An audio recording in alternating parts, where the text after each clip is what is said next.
నమస్కారం SS9 news కి స్వాగతం. ఈనాటి వార్తా విశేషాలు.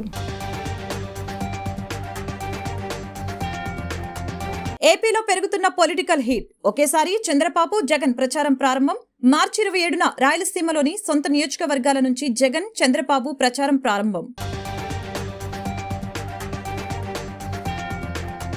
ఏపీలో అధికార పార్టీ వైఎస్ఆర్సీపీకి వరుస షాకులు తగులుతున్న వైనం.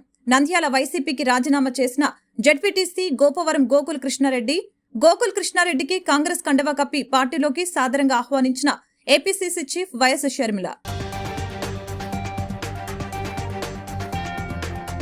పశ్చిమ సీటు కోసం జనసేన కీలక నేత పోతిన మహేష్ నిరాహార దీక్ష. పొత్తులో భాగంగా విజయవాడ పశ్చిమ టికెట్ తనకే ఇవ్వాలని పోతిన మహేష్, ఇక్కడ జనసేన తప్ప మరే పార్టీ వైసీపీపై గెలవలేదని వ్యాఖ్య. టీడీపీలోకి వెళ్లిన మైలవరం ఎమ్మెల్యే వసంతపై విమర్శలు గుప్పించిన ఎమ్మెల్యే అభ్యర్థి సర్నాల తిరుపతిరావు. వైసీపీలో వసంత ఉన్నప్పుడు టీడీపీ నేతలను సమాధి చేస్తామని చెప్పి అలాగే సమాధి చేశాడని ఎద్దేవా. రేపు జరగబోయే ఎన్నికల్లో మైలవరం నియోజకవర్గ ప్రజలే వసంతకు ఓటుతో రాజకీయ సమాధి కట్టబోతున్నారని వ్యాఖ్య. ఏపీలో పొలిటికల్ హీట్ రాను రాను పెరుగుతోంది. ఎన్నికల షెడ్యూల్ విడుదలైన నేపథ్యంలో ఏపీ సీఎం జగన్, టీడీపీ అధినేత చంద్రబాబు నాయుడు ఒకే రోజు తమ ప్రచార కార్యక్రమాలను ప్రారంభించనున్నారు. మార్చి 27న ఇందుకు ముహూర్తం ఫిక్స్ అయింది. ఇద్దరు నేతలు రాయలసీమలోని తమ సొంత నియోజకవర్గాల నుంచి ప్రచారం ప్రారంభించనున్నారు. ఎన్నికలకు సిద్ధమవుతున్న ప్రభుత్వ ప్రతిపక్ష పార్టీలు ఇప్పటికే అభ్యర్థుల ఎంపికను దాదాపుగా పూర్తి చేశాయి. దీంతో ప్రధాన పార్టీల ఫోకస్ ప్రచారం వైపు మళ్లింది. ఎల్లుండి నుంచి సీఎం జగన్, చంద్రబాబు పెద్ద ఎత్తున ఎన్నికల ప్రచారం ప్రారంభించనున్నారు. ఇద్దరు ప్రధాన నేతలు ఒకేసారి ప్రచారం మొదలుపెట్టనుండటం రాష్ట్రంలో రాజకీయ వేడిని పెంచేసింది. ఇప్పటికే సిద్ధం యాత్ర పేరిట ప్రజల్లో ఉన్న సీఎం జగన్ ఎల్లుండి నుంచి మేమంతా సిద్ధం పేరిట ప్రచారం నిర్వహిస్తారు. కడప జిల్లా ఇడుపులపాయలో ప్రారంభమయ్యే జగన్ యాత్ర ఉత్తరాంధ్ర వరకు కొనసాగుతుంది. 27న ఇడుపులపాయలోని వైఎస్ఆర్ ఘాట్ వద్ద జగన్ నివాళులర్పించి ప్రచారం ప్రారంభిస్తారు. ఆ రోజు సాయంత్రం ప్రొద్దుటూరులో నిర్వహించే భారీ బహిరంగ సభలో సీఎం పాల్గొంటారు. 28వ తేదీన నంద్యాల లేదా ఆలగడ్డలో ప్రజలతో ముఖాముఖి నిర్వహిస్తారు. అదే రోజు సాయంత్రం నంద్యాలలో జరిగే భారీ బహిరంగ సభలో ప్రజలను ఉద్దేశించి ప్రసంగిస్తారు. 29న యాత్ర కర్నూలు పార్లమెంట్ నియోజకవర్గంలో ప్రవేశిస్తోంది. ఆ రోజు సాయంత్రం ఎమ్మిగనూరులో నిర్వహించే బహిరంగ సభలో సీఎం జగన్ పాల్గొంటారు. చంద్రబాబు షెడ్యూల్ ప్రకారం మార్చి 27 నుంచి మార్చి 31 వరకు చంద్రబాబు ప్రచారం కొనసాగనుంది. రోజుకి 3 నుంచి 4 నియోజకవర్గాల్లో సభలు, సమావేశాలు నిర్వహించేలా ప్రచారం షెడ్యూల్ సిద్ధమైంది. 27న పలమనేరు, నగరి, నెల్లూరు రూరల్ నియోజకవర్గాల్లో బాబు ప్రచారం నిర్వహిస్తారు. 29న రాప్తాడు, సింగనమల, కదిరి, 29న శ్రీశైలం, నందికొట్కూరు, కర్నూలు, 30న మైదుకూరు, ప్రొద్దుటూరు, సూళ్లూరుపేట, శ్రీకాళహస్తిలో టీడీపీ అధినేత ప్రచారం నిర్వహిస్తారు. 31వ తేదీన కావలి, మార్కాపురం, సంతనూతలపాడు, ఒంగోలులో చంద్రబాబు పర్యటిస్తారు. నేడు రేపు మాత్రం సొంత నియోజకవర్గంలో చంద్రబాబు ప్రచారం నిర్వహిస్తారు. నంద్యాల జిల్లాలో వైసీపీకి మరొక షాక్ తగిలింది. నంద్యాల జెడ్పీటీసీ గోపవరం గోకుల్ కృష్ణారెడ్డి వైసీపీకి రాజీనామా చేశారు. ఏపీసీసీ చీఫ్ వైఎస్ షర్మిలారెడ్డి సమక్షంలో గోకుల్ కృష్ణారెడ్డి కాంగ్రెస్ పార్టీలో చేరారు. గోకుల్ కృష్ణారెడ్డికి షర్మిల కాంగ్రెస్ కండవా కప్పి పార్టీలోకి సాదరంగా ఆహ్వానించారు. ఏపీలో అధికార పార్టీ వైఎస్ఆర్సీపీకి వరుస షాక్లు తగులుతూ ఉన్నాయి. ఎమ్మెల్యేలు, ఎంపీలు, మాజీ ప్రజా ప్రతినిధులు ఒక్కొక్కరిగా పార్టీని వీడుతూ ఉన్నారు. ఈ క్రమంలో నంద్యాల జిల్లాలో వైసీపీకి మరో షాక్ తగిలింది. నంద్యాల జెడ్పీటీసీ గోపవరం గోకుల్ కృష్ణారెడ్డి వైసీపీకి రాజీనామా చేశారు. అనంతరం సోమవారం నాడు ఏపీసీసీ చీఫ్ వైఎస్ షర్మిలారెడ్డి సమక్షంలో గోకుల్ కృష్ణారెడ్డి కాంగ్రెస్ పార్టీలో చేరారు. గోకుల్ కృష్ణారెడ్డికి షర్మిల కాంగ్రెస్ కండవా కప్పి పార్టీలోకి సాదరంగా ఆహ్వానించారు. కాంగ్రెస్లో చేరిన అనంతరం నంద్యాల జెడ్పీటీసీ గోకుల్ కృష్ణారెడ్డి మాట్లాడుతూ వైసీపీ కోసం ఎంతో కష్టపడిన గుర్తింపు దక్కలేదని తెలిపారు. పార్టీ కోసం చేసిన సేవలకు కనీసం మర్యాద కూడా లేదని వాపోయారు. వైసీపీ తనపై విచక్షణ రహితంగా ప్రవర్తించినందున పార్టీని వీడుతున్నట్లు తెలిపారు. కాంగ్రెస్లో చేరటం చాలా సంతోషంగా ఉందని తెలిపారు. మా సొంత ఇంటికి వచ్చినట్లుగా ఉంది. కాంగ్రెస్ పార్టీ అభివృద్ధి కోసం కష్టపడతాం, పార్టీని అధికారంలోకి తెస్తామని అన్నారు. విజయవాడ పశ్చిమ సీటు కోసం ఆ పార్టీ అధికార ప్రతినిధి పోతిన వెంకట మహేష్ నిరాహార దీక్షకు దిగారు. పొత్తులో భాగంగా విజయవాడ పశ్చిమ టికెట్ తనకే ఇవ్వాలని పోతిన మహేష్ కోరారు. ఇక్కడ జనసేన తప్ప మరే పార్టీ వైసీపీపై గెలవలేదని వ్యాఖ్యానించారు. తమ అధినేత పవన్ కళ్యాణ్ తనకు టికెట్ ఇస్తారనే నమ్మకం ఉందని పోతిన మహేష్ ఆశాభావం వ్యక్తం చేశారు. ఏపీ ఎన్నికల్లో టీడీపీ, జనసేన, బీజేపీలు కలిసి పోటీ చేస్తూ ఉండటం కొన్ని నియోజకవర్గాల్లో తీవ్ర అసంతృప్తికి కారణమవుతోంది. 3 పార్టీలకు చెందిన బలమైన నేతలు ఆ నియోజకవర్గాల్లో ఉండటమే దీనికి కారణం. అన్ని పార్టీల నాయకులు టికెట్ తమకే కావాలని పట్టుపడుతూ ఉన్నారు. తాజాగా విజయవాడ పశ్చిమ జనసేన టికెట్ తనకే ఇవ్వాలని కోరుతూ జనసేన అధికార ప్రతినిధి పోతిన మహేష్ నిరాహార దీక్షకు దిగారు. విజయవాడలో తన మద్దతుదారులతో కలిసి ఆయన కార్యాలయంలో దీక్షలో కూర్చున్నారు. నిరాహార దీక్ష సందర్భంగా పోతిన మహేష్ మాట్లాడుతూ కూటమిలో భాగంగా విజయవాడ పశ్చిమ టికెట్ను తనకు అప్పగించడమే న్యాయమని అన్నారు. గత 5 ఏళ్లుగా నియోజకవర్గంలో ఎంతో కష్టపడి పనిచేశానని చెప్పారు. తనతో పాటు జనసేన శ్రేణులు, అభిమానులు కూడా కష్టపడ్డారని అన్నారు. నియోజకవర్గంలో ప్రతి అణువు తనకు తెలుసునని అన్నారు. తమ పోరాటం వల్లనే ఇక్కడ ఉన్న ఎమ్మెల్యే వెల్లంపల్లి శ్రీనివాస్ను వేరే నియోజకవర్గానికి పంపించారని పోతన తెలిపారు. ఇక్కడ జనసేన తప్ప వేరే పార్టీకి టికెట్ ఇస్తే వైసీపీపై గెలవటం సాధ్యం కాదని అన్నారు. తమ అధినేత పవన్ కళ్యాణ్ తనకు టికెట్ ఇస్తారనే నమ్మకం ఉందని చెప్పారు. 2వ జాబితాలో తన పేరు ఉంటుందని పవన్ చెప్పటం వల్లనే తన దూకుడును పెంచానని తెలిపారు. విజయవాడ పశ్చిమ నియోజకవర్గ అసెంబ్లీ సీటుని మరి కూటమిలో భాగంగా జనసేన పార్టీ తరఫున ఖచ్చితంగా నాకే కేటాయించాలని పవన్ కళ్యాణ్ గారికి విజ్ఞప్తి చేస్తూ ఉన్నా. మరి అనేక సందర్భాల్లో కూడా పవన్ కళ్యాణ్ గారు కూడా నేను తెలియజేశా, సార్ పశ్చిమ నియోజకవర్గంలో పార్టీని క్షేత్రస్థాయిలో బలోపేతం చేశాం, డివిజన్ కమిటీలు వేసాం, బూత్ కమిటీలు పెట్టాం, మహిళా కమిటీలు నియామకం చేశాం, ఎన్నికలకి పూర్తి స్థాయిలో సన్నద్ధమయ్యాం. మనం ఈ సీటు మనకిస్తే ఖచ్చితంగా రాజధాని ప్రాంతంలో జనసేన పార్టీ ఉనికి ఉంటుంది, జనసేన పార్టీ జెండా రెపరెపలాడుతుంది, మనకి ఖచ్చితంగా గుర్తింపు ఉంటుంది అనేటువంటి విషయాన్ని కూడా అనేక సందర్భాల్లో తెలియజేశా. అందుకే స్థానిక సంస్థల ఎన్నికల్లో కూడా చాలా బలంగా పోటీ చేశాం, బ్రహ్మాండమైనటువంటి ఓట్ బ్యాంక్ సాధించాం. చిన్న పొరపాట్ల వలన పశ్చిమ నియోజకవర్గంలో దగ్గర 8-9 స్థానాలు కోల్పోవడం కూడా జరిగింది. మేము పవన్ కళ్యాణ్ గారికి ఒకటే విజ్ఞప్తి చేస్తున్నాం, పొత్తులో భాగంగా పశ్చిమ నియోజకవర్గ సీటుని మరి ఎన్నికల తర్వాత పార్టీని చాలామంది వదిలేశారు. ఇబ్బందుల్లో పార్టీతో ఎవరు లేరు. మరి నేను విజయవాడ లాంటి నగరంలో నేను ఇక్కడే నిలబడ్డా, ఈ పార్టీ జెండా పట్టుకొని అన్ని పోరాటాలు చేశా, పార్టీ కష్టకాలంలో నిలబడ్డా. కాబట్టి ఖచ్చితంగా పోతిన మహేష్ అనే నాకు సీట్ ఇవ్వడమే న్యాయం, ధర్మం అని కూడా పవన్ కళ్యాణ్ గారికి ఈ సందర్భంగా విజ్ఞప్తి చేస్తున్నా. నేను ఇక్కడ పక్కా లోకల్, నేను అందరి వాడిని. నియోజకవర్గంలో అణువు నాకు తెలుసు. ప్రజలతో మమేకమై ఉన్నా, ప్రజల సమస్యల్లో నేను వారితో కలిసి ప్రయాణం చేశా, వారికి అండగా నిలబడ్డా. ఒక్క వ్యక్తికి ఇబ్బంది వచ్చినా కూడా మేము బలమైన గొంతుకు వినిపించాం, బలమైన పోరాటం చేశాం. మైలవరం ఎమ్మెల్యే వసంతపై ఎమ్మెల్యే అభ్యర్థి సర్నాల తిరుపతిరావు విమర్శలు గుప్పించారు. వైసీపీలో వసంత ఉన్నప్పుడు దేవినేని ఉమా, బొమ్మసాని సుబ్బారావుని అసలు మైలవరంలోనే టీడీపీ రాజకీయ సమాధి చేస్తానంటే మేమేంటో అనుకున్నామని, కానీ ఆ టీడీపీ పార్టీలోని ఆ పార్టీని నమ్ముకున్న దేవినేని ఉమాని, బొమ్మసాని సుబ్బారావు మరియు పార్టీని నమ్ముకున్న వాళ్ళని ఏ రకంగా సమాధి చేస్తావు అనుకోలేదని ఎద్దేవా చేశారు. రేపు జరగబోయే ఎన్నికల్లో మైలవరం నియోజకవర్గ ప్రజలే వసంతకు ఓటుతో రాజకీయ సమాధి కట్టపోతున్నారని వ్యాఖ్యానించారు. ఎన్టీఆర్ జిల్లా మైలవరం పార్టీ కార్యాలయంలో ఎమ్మెల్యే అభ్యర్థి సర్నాల తిరుపతిరావు మాట్లాడుతూ ముఖ్యమంత్రి జగన్మోహన్ రెడ్డి దగ్గరకు వెళ్లి, నేను వసంత నాగేశ్వరరావు కొడుకుని, మాది ఎన్నో ఏళ్లుగా రాజకీయ కుటుంబం, నేను నందిగామలో ఎమ్మెల్యేగా పోటీ చేసి 2 సార్లు ఓడిపోయాను అని చెప్పి జగన్మోహన్ రెడ్డి దగ్గర కాళ్ళ పడి మైలవరం ఎమ్మెల్యే సీటు తెచ్చుకుంది నువ్వు కాదా అని ఆయన ప్రశ్నించారు. అప్పుడు కాదా జోగి రమేష్ని మైలవరం నుంచి పెడన పంపి నిన్ను గెలిపించుకుంది అని అన్నారు. నన్ను నువ్వు జెడ్పీటీసీగా గెలిపించావు అంటున్నావు. ప్రజలు నన్ను గెలిపించింది జగనన్న బొమ్మతో మాత్రమేనని స్పష్టం చేశారు. రేపు ఈ నియోజకవర్గంలో నిన్ను ఓడించబోయేది కూడా ఆ జగనన్న బొమ్మతోనేనని వ్యాఖ్యానించారు. డబ్బులు సంపాదించావు కానీ విలువలు మాత్రం సంపాదించలేకపోయావు. మేమిక్కడే పుట్టాం, ఇక్కడే పెరిగాం, ఇక్కడే రాజకీయం చేస్తాం, చచ్చే వరకు జగనన్నతోనే ఉంటాం, నీల పార్టీలు ఊసరవెల్లిలా రంగులు మార్చమని ధ్వజమెత్తారు. ధన్యవాదాలు చెప్తూ, నిన్న ఏదో ఇక్కడి నుంచి మన పార్టీలో నుంచి వెళ్ళిన ఒక ఎమ్మెల్యే ఆయన నిన్న చెబుతూ ఉన్నాడు, సర్నాల్ తరపురావు అనే వ్యక్తిని నేనే గుర్తించి నేనే బయటకు తీసుకొచ్చానని.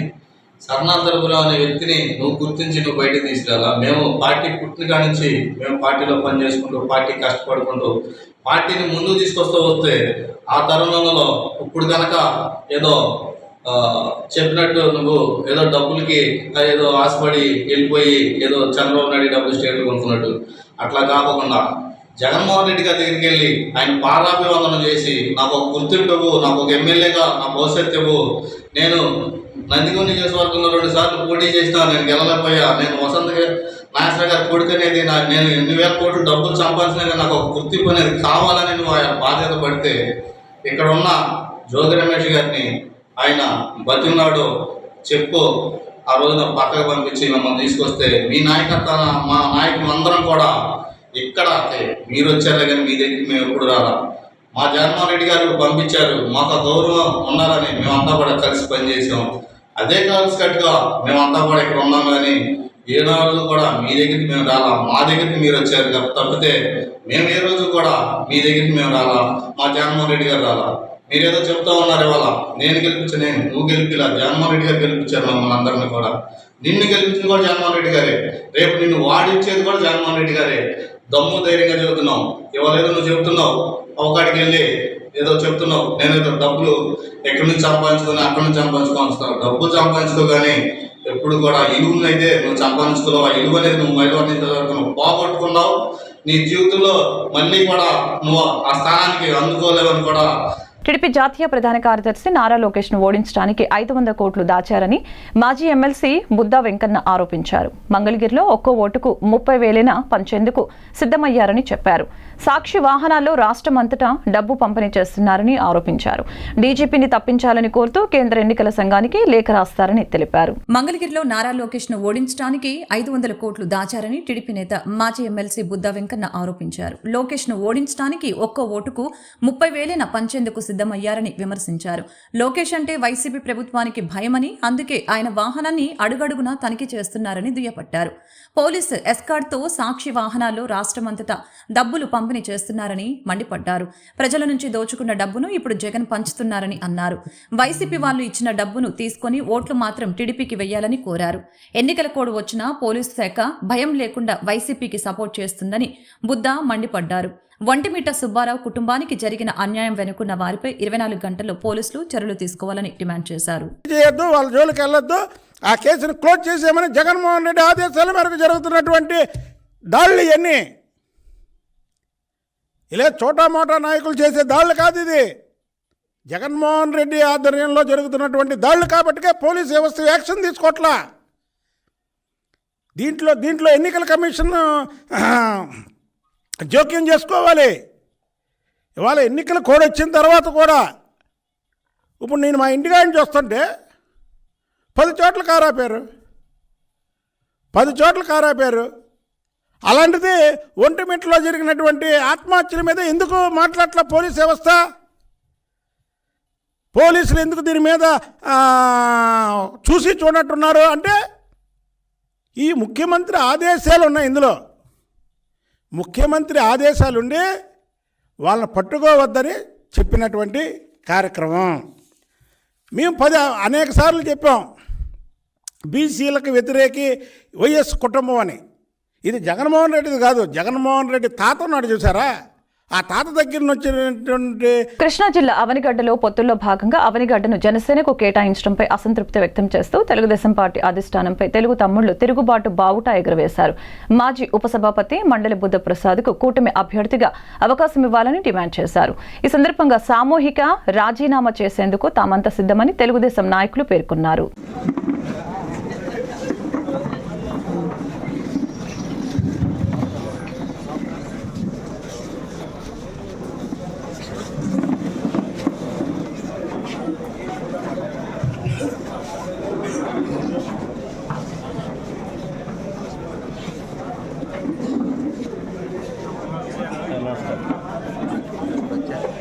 జగన్ ప్రభుత్వం మీద పోరాడిన రఘురామకృష్ణంరాజుకి సీట్ ఇవ్వకపోవడం బాధాకరమని అమరావతి బహుజన జేఏసీ అధ్యక్షులు బాలకోటయ్య అన్నారు. రఘురామకృష్ణంరాజు ఇండిపెండెంట్ గా పోటీ చేసిన అమరావతి బహుజన జేఏసీ మద్దతు పలుకుతుందని పేర్కొన్నారు. విజయవాడ గాంధీనగర్ ప్రెస్ క్లబ్ నందు నిర్వహించిన మీడియా సమావేశంలో అమరావతి బహుజన జేఏసీ అధ్యక్షులు బాలకోటయ్య మీడియాతో మాట్లాడారు. రాష్ట్రంలో అత్యంత విచారకరమైన బాధాకరమైన అంశాన్ని వివరించాలని విలేకరుల సమావేశం నిర్వహించడం జరిగిందని తెలిపారు.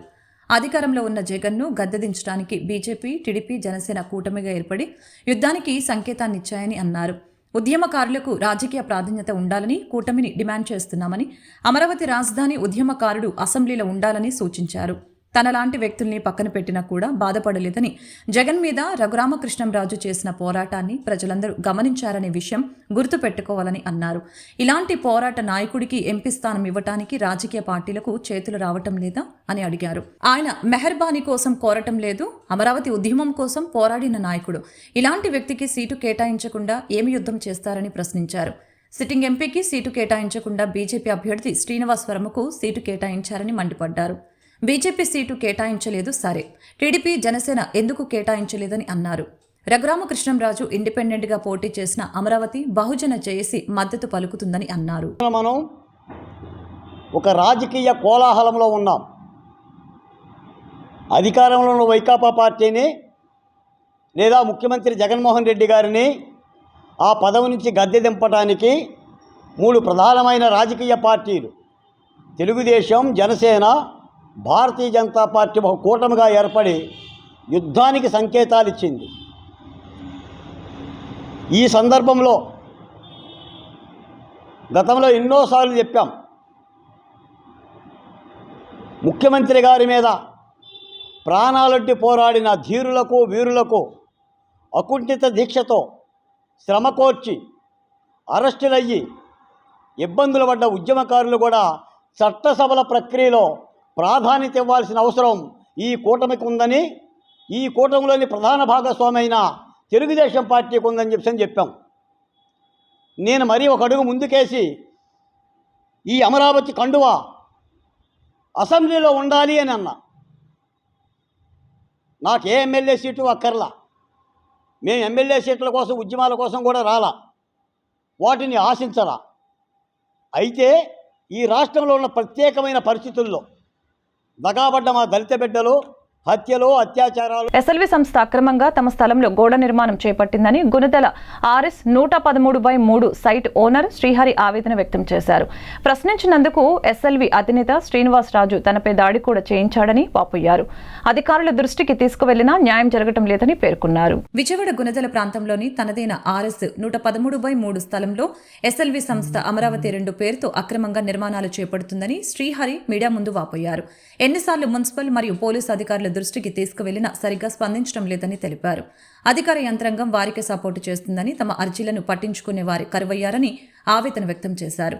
గతంలో తనపై హత్యాయత్నం కూడా చేశారని, ప్రాణాలకు రక్షణ కల్పించాలని పోలీసులను అడిగినా స్పందించలేదని అన్నారు. దీంతో కోర్టును ఆశ్రయించగా విచారణ చేపట్టాల్సిందిగా అధికారుల్ని ఆదేశించినా ఫలితం లేదని తెలిపారు.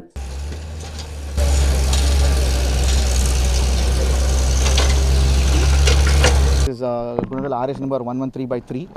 ఈ సైట్లో మా వైఫ్ పేరు మీద approximately 1.16 acres of land is there. ఇది లాస్ట్ 2 years నుంచి నేను I'm fighting a battle against all the administration అండి. బిఎంసీ వారు కానీ, గుణదల పోలీస్ కానీ, రెవెన్యూ డిపార్ట్మెంట్ కానీ నాకు ఎటువంటి సహకారం చేయలేదు, అన్యాయమే చేశారు. ఐ మీన్ నేను వాళ్ళు న్యూట్రల్గా ఉండుంటే I would have been very happy అండి. కాకపోతే న్యూట్రాలిటీ అనేది అసలు లేదు, మర్చిపోయారు. అడ్డగోలుగా ఒక శ్రీనివాసరాజు, ఎస్ఎల్వి బిల్డర్ శ్రీనివాసరాజు అనే మనిషికి అడ్డగోలుగా ఇంత హెల్ప్ చేయాల్సిన అవసరం వాళ్ళకి ఏంటి? I mean what is the motive? ఇంత చేయాల్సిన అవసరం ఏంటి? ఐ మీన్ 9 times నేను స్పందనకి వెళ్ళానండి. 9 times నేను చెప్పాను, sir Swapnil sir, I mean you are being misguided అని చెప్తూనే ఉన్నాను సార్కి. స్పందనలో అందరి ముందు కూడా టౌన్ ప్లానింగ్ సిపి గారు ఆయనకి జీవో ప్రావిజన్స్ గురించి అబద్ధాలు చెప్తూనే ఉన్నారు. I pointed out to Swapnil sir you are being misguided. మరి ఇంత బెనిఫిట్ టౌన్ ప్లానింగ్ వాళ్ళు ఈయన బిల్డర్కి చేయాల్సిన అవసరం ఏంటో మాకు అర్థం కాలేదండి. Today I'm fighting a battle. మొన్న కూడా రాత్రి గోడలు కట్టేశారు. జీవో ప్రావిజన్స్ని పక్కన పెట్టేసి ఆయనకి మళ్ళీ ప్లాన్ కాపీ ఇచ్చారు. ప్లాన్ కాపీ ఇచ్చిన తర్వాత ఆయన ధైర్యం పెరిగిపోయి no I mean he's constructing a wall there. రాత్రి కట్టాడు. రాత్రి కట్టిన దానికి నేను వచ్చి అబ్జెక్ట్ చేయడానికి వెళ్తే మన గుణదల పిఎస్ సర్కిల్ ఇన్స్పెక్టర్ గారు he has not help me anyway. నేను వెళ్తే నీకు ప్రొటెక్షన్ ఇవ్వటానికి కానీ నీతో పంపించడానికి నీకు ఎదుగుదల కోర్టు ఆర్డర్ ఉందా అని అడిగారు. ఆ రోజు కూర్చొని నన్ను 45 minutes ఆయన ముస్తాబాద్ పికెట్ దగ్గర కూర్చోబెట్టి ఆయన ఏం క్వశ్చన్స్ అడుగుతున్నారో నాకు మోటివ్ అర్థం కాలేదు, కానీ I mean he just wasted my time. Vijayawada శివారు కానూరు ప్రాంతంలో లక్ష్మీ తిరుపతమ్మ తల్లి ప్రబల ఊరేగింపు కార్యక్రమం కన్నుల పండుగ సాగింది. భక్తులు పెద్ద ఎత్తున తరలివచ్చి అమ్మవారిని దర్శించుకోవడంతో ఆదివారం రాత్రి కానూరు ప్రాంతం తిరునాళ్లను తలపించింది. మంత్రి జోగి రమేష్ ఈ కార్యక్రమంలో పాల్గొని కొబ్బరికాయ కొట్టి ప్రభలను ప్రారంభించారు. విజయవాడ శివారు కానూరు ప్రాంతంలో లక్ష్మీ తిరుపతమ్మ తల్లి ప్రబల ఊరేగింపు కార్యక్రమం కన్నుల పండుగ సాగింది. భక్తులు పెద్ద ఎత్తున తరలివచ్చి అమ్మవారిని దర్శించుకోవడంతో ఆదివారం రాత్రి కానూరు ప్రాంతం తిరునాళ్లను తలపించింది. మంత్రి జోగి రమేష్ ఈ కార్యక్రమంలో పాల్గొని కొబ్బరికాయ కొట్టి ప్రభలను ప్రారంభించారు. తిరుపతమ్మను దర్శించుకుని ప్రభల ఊరేగింపులో పాల్గొనేందుకు గ్రామ ప్రజలు, చుట్టుప్రక్కల ప్రాంతాల వాసులు పెద్ద ఎత్తున తరలివచ్చారు. ఈ సందర్భంగా మంత్రి జోగి రమేష్ మాట్లాడారు. ప్రతి ఏడాది ఈ కార్యక్రమం కన్నుల పండుగ జరుగుతుందని తెలిపారు. తాను ఈ వేడుకలలో పాల్గొనడం ఎంతో సంతోషంగా ఉందని తెలిపారు. అమ్మవారి ఆశీస్సులు ముఖ్యమంత్రి జగన్పై, ప్రజలపై ఉండాలని ఆకాంక్షించారు. దేవత తిరుపతమ్మ అమ్మవారి ఆశీస్సులు కానూరు ప్రజలకే కాకుండా మొత్తం పెనమలూరు నియోజకవర్గం, అదేవిధంగా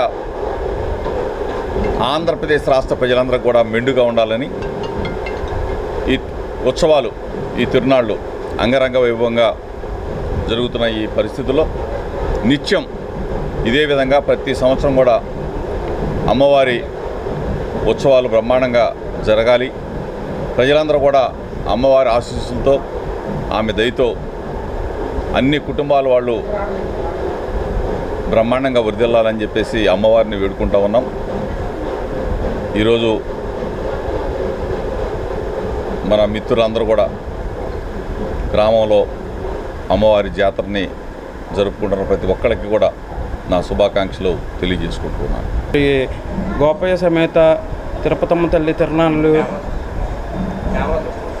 గోపయ్య సమేత లక్ష్మీ తిరుపతమ్మ తల్లి తిరునాళ్ళు గుడి పునర్నిర్మాణం జరిగి విగ్రహాలు ప్రతిష్ఠ చేయడం జరిగింది. అందులో భాగంగా ఈ సంవత్సరం అంగరంగ వైభవంగా తిరునాళ్ళు ప్రభల ఊరేగింపు జరుగుతుంది. మా ఎంవీఆర్ అట్మోర్స్ అండ్ రియల్ ఎస్టేట్ తరఫున ప్రభ ఊరేగింపులు, సంస్కృతి కార్యక్రమాలు ఏర్పాటు చేయడం జరిగింది. భక్తులందరూ తిలకించాలని కోరుకుంటున్నాం. మహేశ్వరాలు సీజన్ 1, సీజన్ 2, ఇప్పుడు సీజన్ 3 అద్భుతంగా నిర్వహించడం జరిగిందని, ఎంతో మంది గాయని గాయకులు పాటలు శ్రవణానందం కలిగించాయని మహేశ్వరాలు అధినేత్రి మహేశ్వరి తెలిపారు. ప్రతి ఒక్కరిలోని ప్రతిభను వెలికితీసే ముఖ్య ఉద్దేశంతోనే మహేశ్వరాలు అనే మ్యూజిక్ ఫెస్టివల్ ని కండక్ట్ చేస్తున్నామని చెప్పారు. గాంధీనగర్లోని ఎస్ఆర్సీ గ్రాండ్ నందు నిర్వహించిన Mahesh Holi special music festival అలరించింది. ఈ సందర్భంగా మహేశ్వరాలు అధినేత్రి మహేశ్వరి మాట్లాడుతూ, మహేశ్వరాలు సీజన్ 1, సీజన్ 2, ఇప్పుడు సీజన్ 3 అలరించిందని, ఎంతో మంది గాయని గాయకుల పాటలు శ్రవణానందం కలిగించాయని చెప్పారు. ప్రతి ఒక్కరిలోని ప్రతిభను వెలికితీసే ముఖ్య ఉద్దేశంతోనే మహేశ్వరాలు అనే మ్యూజిక్ ఫెస్టివల్ ని కండక్ట్ చేస్తున్నామని చెప్పారు. అనంతరం ప్రముఖ గాయకులు టీవీ శేషగిరిరావు మాట్లాడుతూ, మహేశ్వరాలు సీజన్ 1 అద్భుతంగా నిర్వహించుకున్నామని, అలాగే సీజన్ 2 అత్యద్భుతంగా కొనసాగిందని చెప్పారు. ఇప్పుడు సీజన్ 3లో కూడా పాటలతో పాటలు, అద్భుతంగా టాలెంట్ షోను ఏర్పాటు చేయడం జరిగిందని తెలిపారు. గాయని గాయకులను ప్రోత్సహించడమే మహేశ్వరాల యొక్క ముఖ్య ఉద్దేశమని అన్నారు. 2 తెలుగు రాష్ట్రాల నుంచి గాయని గాయకులు ఇక్కడికి విచ్చేసి కార్యక్రమంలో పాల్గొనడం జరిగిందని చెప్పారు. వారిలోని ప్రతిభను కనపరిచే విధంగా మహేశ్వరాలు మరొకసారి ఏపీలో పెరుగుతున్న పొలిటికల్ హీట్. ఒకేసారి చంద్రబాబు, జగన్ ప్రచారం ప్రారంభం. మార్చి 27న రాయలసీమలోని సొంత నియోజకవర్గాల నుంచి జగన్, చంద్రబాబు ప్రచారం ప్రారంభం. ఏపీలో అధికార పార్టీ వైఎస్ఆర్సీపీకి వరుస షాకులు తగులుతున్న వైనం.